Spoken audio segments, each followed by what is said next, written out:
अजितदादांच्या दुःखद निधनाचं सावट आहे, दुःखाची किनार आहे आणि आमच्या शिवसेनेच्या अतिशय जवळच्या कार्यकर्त्यांच्या घरात देखील दुःखद निधन झालं. आणि शिवसेना नेहमी आपत्ती तिथे शिवसेना, संकट तिथे शिवसेना, हे समीकरण आहे.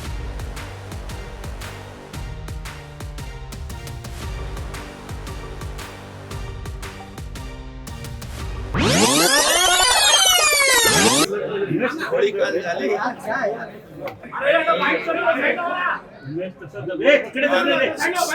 होळी आणि राज्यावरची सगळी संकट जळून देशावरची सगळी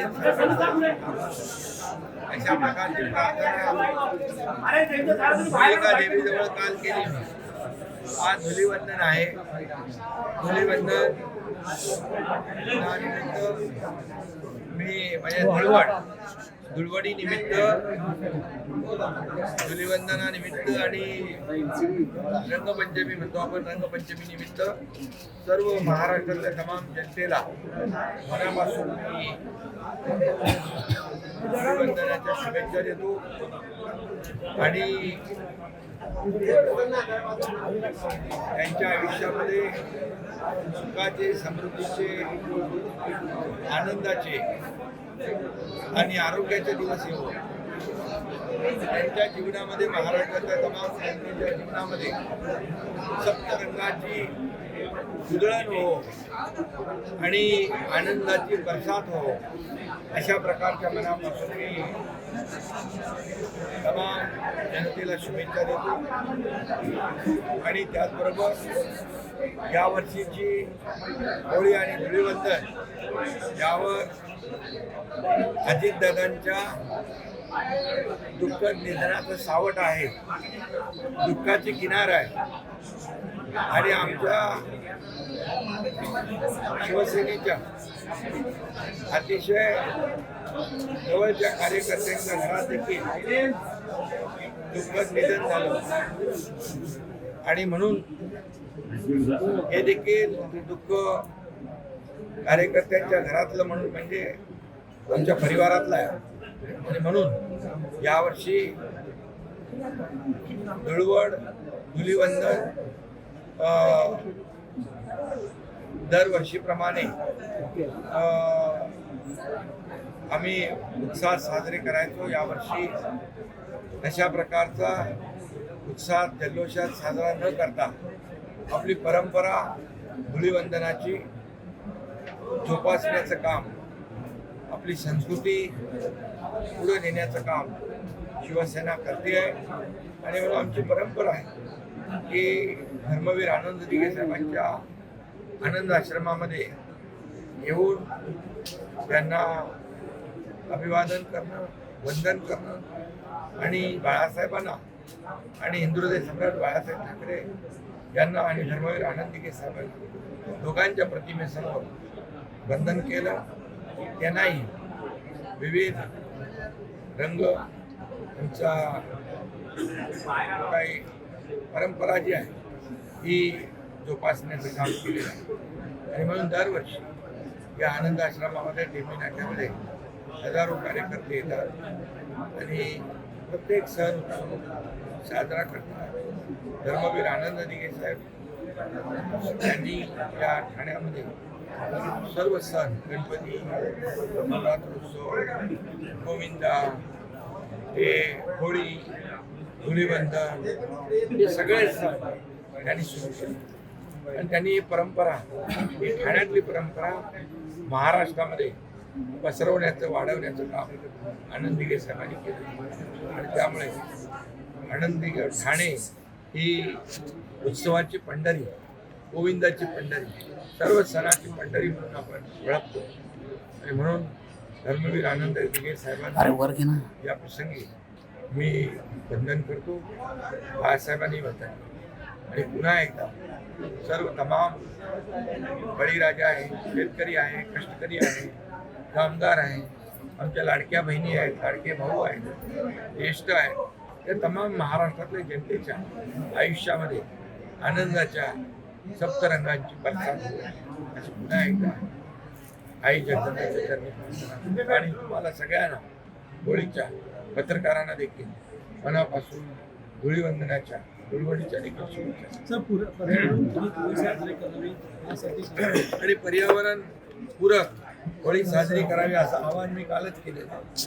तमाम महाराष्ट्रातल्या जनतेने हे नैसर्गिक रंगाचा वापर, तो ते नैसर्गिक रंग ठेवलेले आहे, या नैसर्गिक रंगाचा वापर करून होळी साजरी केली पाहिजे, पर्यावरणाचा समतोल राखला पाहिजे. आणि म्हणून मोठ्या प्रमाणावर जे राज्य शासनाच्या वतीने आवाहन केलं जातं त्याला प्रतिसाद जनता महाराष्ट्रात देते. आणि ते केमिकल मिश्रित रंगांचा आता फार वापर कमी झालेला आहे आणि नैसर्गिक रंगांचा वापर लोक जास्त करतात. मी काल आणि परवापासून तिथल्या काही लोकांनी मला संपर्क केला आणि त्यांनी आम्हाला सांगितलं की आम्ही दुबईमध्ये या ठिकाणी अडकलेलो आहोत, आम्हाला मदतीची आवश्यकता आहे. आणि तिथले डॉक्टर पैठणकर म्हणून आमचे महाराष्ट्र मंडळाचे पदाधिकारी आणि इतरही माझ्या परिचित लोक त्या दुबईमध्ये होते. आमचा युवासेनेचा राहुल कनाल देखील करत आहे. आणि म्हणून त्यांना संपर्क करून ज्या ज्या हॉटेलमध्ये हे पर्यटक आपले महाराष्ट्रातून गेले होते त्यांना आपले लोक भेटले आणि त्यांची विचारपूस केली, माझ्याशी बोलणं करून दिलं आणि त्यांना एक मोठा आधार मिळाला, मॉरल सपोर्ट मिळालेला आहे. आणि त्यामुळे जी काही विमानं त्यांनी तिकीटं काढली होती त्या तिकीटं कॅन्सल झाल्यामुळे, विमानं रद्द झाल्यामुळे त्यांची अडचण झाली होती. आणि त्यामुळे शिवसेनेच्या आम्ही 2 विमानं, विशेष विमानं माझ्या अंगावर टाकलं तुझं टेकऑफ देखील होईल. आणि मुंबईमध्ये या ठिकाणी त्यांचं आगमन आहे. यामध्ये सर्व लोक आपापल्या परीने मदत करत आहेत. ही दोन्ही विमानं देखील या ठिकाणी येतील. जवळपास 174 काही लोक त्या विमानातून येतील. आणखी काही लोक त्या ठिकाणी आहेत, त्यांच्याशी आमचा संपर्क त्या ठिकाणी होतोय. आणि यामध्ये पुण्यातले 84 विद्यार्थी आहेत, ठाणे, मुरबाड पुण्यातले देखील नागरिक आहेत, ठाणे, शहापूर, मुरबाड, अहिल्यानगर, मुंबई अशा विविध ठिकाणचे लोक पर्यटनाला गेले होते. या सगळ्यांना सुरक्षित आणण्याचं काम आम्ही करतोय. राज्य शासनाने देखील आपलं नियोजन केलेलं आहे. आदरणीय देशाचे प्रधानमंत्री नरेंद्र मोदी साहेबांनी देखील या ठिकाणी आपल्या भारतातील सर्व लोकांना आपल्या मायदेशी परत आणण्यासाठी सर्व नियोजन केलेलं आहे. आणि त्यामुळे कोणी तिथे घाबरून जाण्याची आवश्यकता नाही. अनेक लोक काम करतात यावर आणि म्हणून त्यांची तिथे काही हॉटेल मालकांचे देखील माझं बोलणं करून दिलं. ज्या ज्या ठिकाणी ते राहत होते त्या त्या लोकांनी देखील प्रेमाने त्यांना सपोर्ट केलेला आहे, पाठिंबा दिलेला आहे. आणि त्यामुळे आपले सर्व महाराष्ट्रातले लोक सुखरूप येतातच आहे. भारतातले देखील सर्व नागरिक पर्यटक सुखरूप येतात. शेवटी रंगपंचमी आपले सर्व नागरिक उत्साहाने साजरा करत असताना आपलेच बांधव भगिनी त्या ठिकाणी दुबईमध्ये, कुवेतमध्ये संकटामध्ये आहेत. अशा परिस्थितीमध्ये आपण ठीक आहे, आपले सण उत्सव आपण साजरे करतोच, ते करायलाच पाहिजे. परंतु त्याबरोबर अशा प्रसंगी जे संकटात आहेत त्यांना देखील मदत करणं आपलं कर्तव्य आहे. आणि शिवसेना नेहमी आपत्ती तिथे शिवसेना, संकट तिथे शिवसेना हे समीकरण आहे. आणि त्यामुळे 2 दिवसापासून माझी त्या दुबईतल्या लोकांची संपर्क होता, माझं त्यांच्याशी बोलणं सुरू होतं. दुबईमधले आपले एक डॉक्टर पैठणकर महाराष्ट्र मंडळाचे त्यांनी देखील जिथं जिथं त्यांना आम्ही यादी दिली त्या त्या ठिकाणी ते पोहोचले आणि माझं त्या तिथल्या नागरिकांची बोलणंही करून दिलं. त्यामध्ये पुण्यातले जवळपास 84 कुठलं ते जे कॉलेज आहे Indira school of business study या पुण्यातले 84 लोक विद्यार्थी होते. त्यांच्याशी बोलणं झालं, ते सुरक्षित आहेत.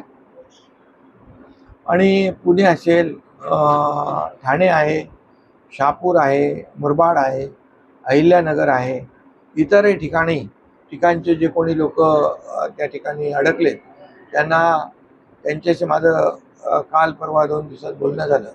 आणि त्यांची एकच मागणी होती की आम्हाला लवकर इथून पुन्हा मुंबईकडे महाराष्ट्रामध्ये पुन्हा लवकर आणण्याची व्यवस्था करा. त्याप्रमाणे शिवसेनेने रात्री 2 विमानं, विशेष विमानं तिकडे पाठवली आणि त्या विमानांचं टेक ऑफ होईल आणि ते मुंबईमध्ये जवळपास 174 लोक सुरक्षितपणे पोहोचतील. आणि त्यामुळे आणखी काही लोकांची यादी तिथल्या आमच्या लोकांनी बोलवलेली आहे. तिथं आमचा राहुल कनाल देखील गेला होता टुरिस्ट म्हणून, तोही तिकडे लोकांना मदत करतोय. जिथं काही कार्यकर्ते आपले इथून गेलेले आहे त्यांना जी यादी मिळते आहे, लोकांची माहिती मिळते आहे, त्यांना जाऊन मदत करतायत. आणि त्याचबरोबर शेवटी जेव्हा जेव्हा संकट येतं त्यावेळेस आपण त्यांच्या मदतीला उभं राहिलं पाहिजे. आणि म्हणून त्यांना मदतीसाठी हे नियोजन केलेलं आहे. ते लवकरच मुंबईमध्ये पोहोचतील, सुरक्षितपणे पोहोचतील. आणि त्याचबरोबर राज्य सरकारच्या वतीने देखील जातीने मुख्यमंत्री महोदय लक्ष ठेवून आहेत. संबंधित लोकांशी बोलून त्यांचं प्रोटोकॉल डिपार्टमेंटच्या माध्यमातून व्यवस्था नियोजन तेही करतात. मी देशाचे प्रधानमंत्री नरेंद्र मोदीजी यांना देखील आभार मानेन त्यांचे, कारण जेव्हा जेव्हा अशी मोठी संकटे येतात त्यावेळेस आपल्या भारतीय नागरिकांची सुरक्षितता, त्याला सुरक्षेला प्राधान्य प्रधानमंत्री नरेंद्र मोदीजी देतात. आणि त्यांनी तशा प्रकारचं नियोजन देखील परराष्ट्र मंत्रालयाशी बोलून आणि त्याचबरोबर आपले जे परराष्ट्रमंत्री जयशंकरजी आहेत त्यांच्याशी देखील त्यांना निर्देश देऊन ते नियोजन केलेलं आहे. प्रत्येकजण यामध्ये मदत करतोय, आपापल्या परीने मदत करतोय. काही हॉटेलच्या मालकांशी मी बोललो, तेही बोलले काळजी करू नका, तुमच्या सर्व लोकांची काळजी आम्ही घेतोय, चिंता करू नका. आणि म्हणून हे जे काही आज आपत्तीमध्ये संकटामध्ये आहेत आपले महाराष्ट्रातले लोक आहेत, देशातले लोक आहेत, त्यांच्या पाठीशी उभं राहणं हे आपलं कर्तव्य आहे. आणि त्या कर्तव्य भावनेतून आपले सण उत्सव असतानाही आपण ते कर्तव्य केलंच पाहिजे. आणि म्हणून ते सुरू आहे. विशाखा सुभेदार ताई आपल्या अभिनेत्री आहेत, त्यांचं माझं फोनवर बोलणं झालं. आणि त्यांचा मुलगा कुवैतमध्ये आहे, 3-4 दिवसापासून तो लंडनला जात होता. परंतु हे सर्व युद्धजन्य परिस्थिती, युद्ध सुरू झालं आणि त्यामुळे तो तिथे कुवैतला अडकलेला आहे. आमचे डॉक्टर राहुल त्यांच्याशी बोललेले आहेत, त्यांचं बोलणं झालेलं आहे. आणि त्याचबरोबर कुवैतमध्ये जोपर्यंत त्यांना इकडे आणण्याची व्यवस्था आम्ही त्याची व्यवस्था करतोय, परंतु तोपर्यंत तिथं सुरक्षितपणे तिथं त्यांची राहण्याची व्यवस्था कुठेही त्यांना गैरसोय होणार नाही याची काळजी आम्ही घेतोय.